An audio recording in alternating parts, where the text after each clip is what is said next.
Yeah, it's very important, the quality system in the egg donation programme. You know, couples who are attending us for the egg donation programme, they have high expectations, and in terms of quality, it's a necessity that we meet these.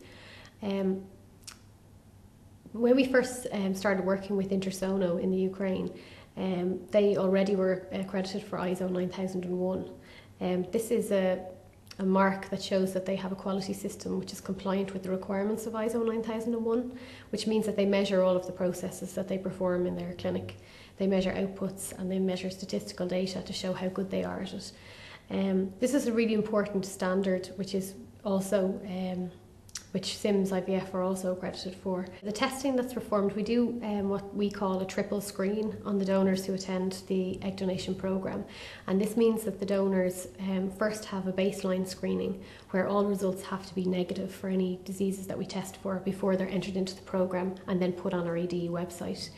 Then once they become a donor, they're chosen by a recipient couple, and in accordance with the requirements of the Cell and Tissue Directive, they're tested within 30 days of the egg collection procedure taking place. And in order for that procedure to take place, we have to have all the results back from the testing, and they all have to be negative, otherwise we cancel the egg collection procedure. And then another requirement of the Cell and Tissue Directive is that donors are tested on the day of procurement. That's the day that we take the eggs from the donor. So further testing is done at this stage, and it's a slightly more specific type of testing called PCR analysis. And the donors are tested for HIV, hepatitis B and hepatitis C at that point. So then any embryos created from the donor cycle are stored in a quarantine tank until such time as those results are back and they're negative, at which time they'll be released out of quarantine for shipment back to Ireland. Yeah, you can't underestimate, I'd say, from a recipient couple's perspective, how important testing of a donor is.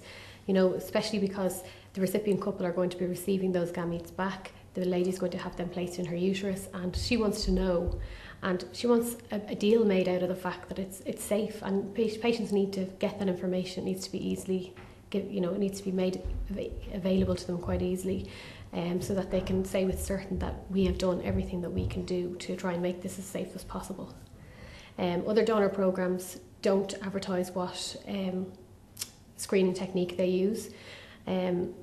And so I suppose because we're so upfront about it, it can give couples a much kind of greater security in what they're doing, is that they're not putting themselves in danger.